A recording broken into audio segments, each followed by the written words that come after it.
Bonjour à tous. Plus de services, mais moins d'énergie. C'est l'équation que doivent résoudre les bâtiments intelligents. Pour en parler, nous avons convié deux experts sur ce plateau. Bonne émission à tous. Bienvenue sur ce plateau. Sébastien Meunier, bonjour. Bonjour. Vous êtes directeur du marché performance énergétique d'ABB France. Oui. En face de vous, Loïs Moulas, bonjour. Bonjour. Vous êtes entrepreneur et président de l'Observatoire de l'immobilier durable. Alors Loïs, je vais peut-être vous donner la parole pour commencer. Il y a eu beaucoup de normes sur les bâtiments récemment. Puisqu'on parle de bâtiments énergétiques et intelligents, en matière d'énergie, il y a une norme qui est très attendue, c'est la loi NOM. En quoi va-t-elle changer la donne, peut-être, en matière de bâtiments intelligents? Lorsqu'on parle de bâtiments intelligents, on parle de bâtiments qui, de par leur système de communication, aideront les maîtres d'ouvrage et leurs utilisateurs à faire des économies d'énergie. Dans ce contexte-là de rénovation énergétique du parc, la loi NOM va apporter un signal fort sur un prix d'énergie en France qui aujourd'hui n'est pas forcément le reflet de la réalité et également est largement inférieur à ce qu'on peut trouver chez nos voisins européens. Donc ce signal sur l'énergie et sur son prix va fortement changer la donne en termes de retour sur investissement lorsqu'on fait de l'efficacité énergétique. Et en termes de calendrier, ce sera pour 1er janvier 2016. 2016. Et on espère que ce sera vraiment le 1er janvier 2016 parce que pour l'instant, il nous manque peut-être quelques informations encore pour pouvoir aider les maîtres d'ouvrage à appréhender cette nouvelle norme. Voilà pour le contexte un petit peu normatif, réglementaire. Alors il y a deux cas de figure très différents quand on parle de bâtiments intelligents. Il y a la construction et puis il y a l'existant. Bon, on va peut-être commencer par l'existant, c'est quand même un enjeu principal. Sébastien Meunier, au sein d'ABB France, quelles solutions vous proposez aujourd'hui pour les gens qui disposent de bâtiments existants et qui voudraient les rendre plus intelligents? Alors, la vocation d'ABB, qui est un fabricant donc de produits d'énergie et d'automation, c'est précisément de fournir ces plateformes. Alors, la loi NOM, je voudrais la replacer dans un contexte un peu plus mondial, et notamment au travers de la transition énergétique et d'un futur mix énergétique qu'effectivement on attend pour savoir comment il sera décliné plus particulièrement en France. Évidemment, on parle dans ce cas-là du déploiement des compteurs communicants. Donc ça fait beaucoup de changements qui sont attendus. D'une manière générale, pour 100% de ces bâtiments, et à commencer par les bâtiments tertiaires industriels, au 1er janvier 2016, tous ces bâtiments seront connectés à un smart grid. Finalement, qu'ils les choisissent ou non, ils auront cette communication avec un grid. La question ensuite sera de savoir si eux-mêmes savent gérer finalement cette connectivité qui est un petit peu différente d'une simple adduction à l'énergie. Il faut évidemment avoir une adduction à l'énergie.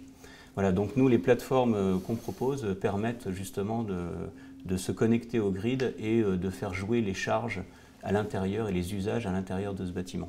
Donc pour faire simple, c'est des systèmes de pilotage de l'énergie, on pourrait les appeler comme ça? Exactement. D'une manière générale, on évolue de l'évolution de la gestion technique des bâtiments, qui est quelque chose d'assez classique et ancien pour le confort des occupants, les économies d'énergie, à une nouvelle dynamique dans cette connexion au grid avec peut-être des nouveaux tarifs.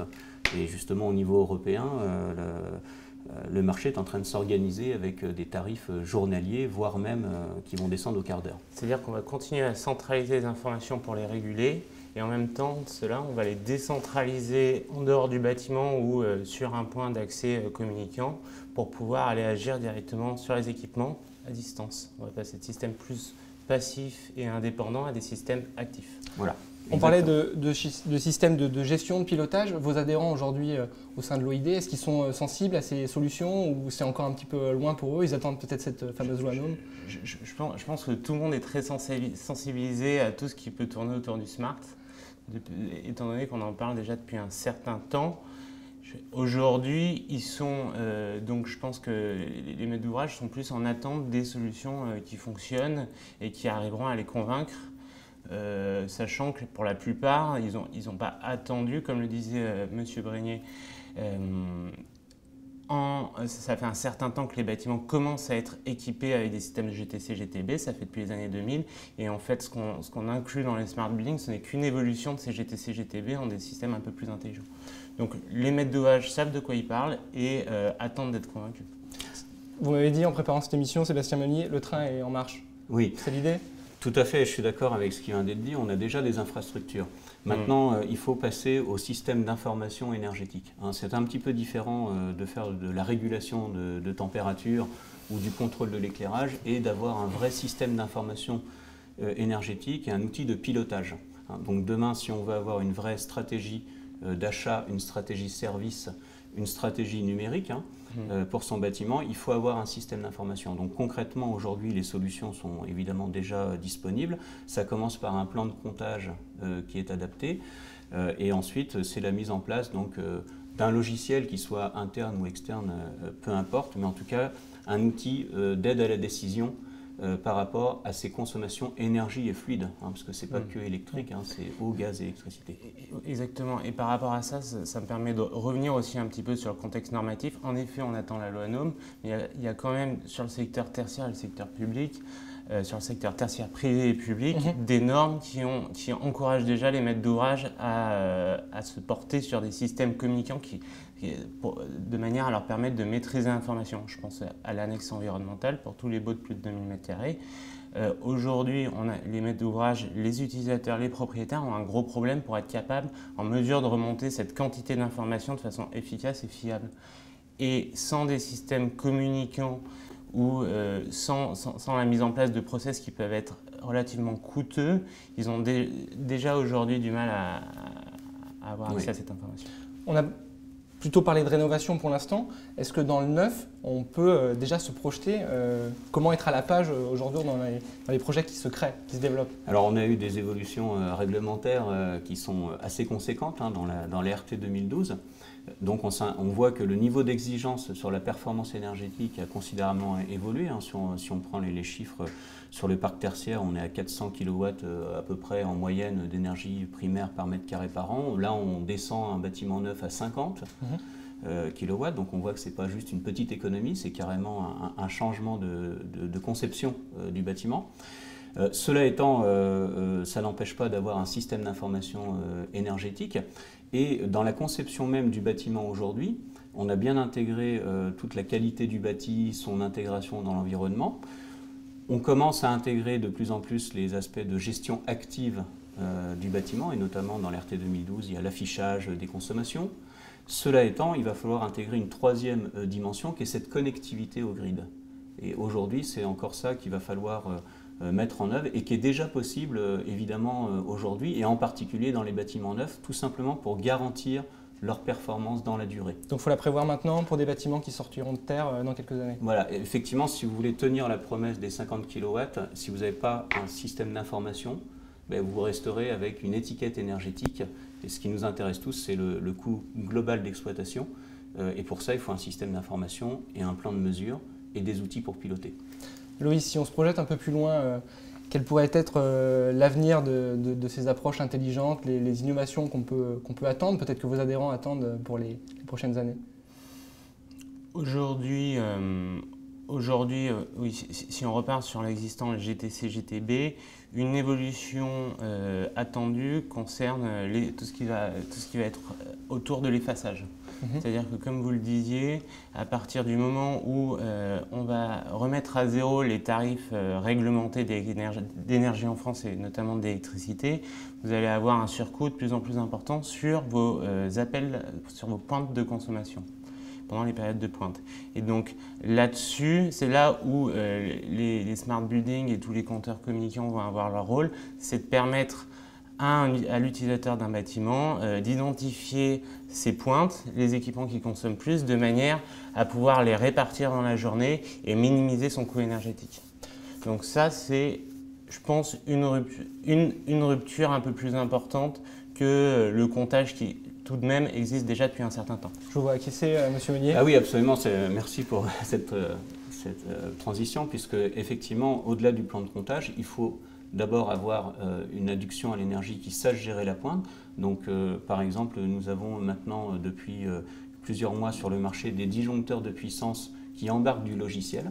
Pour faire quoi? Tout simplement pour prédire quelles sont les charges dans le quart d'heure suivant.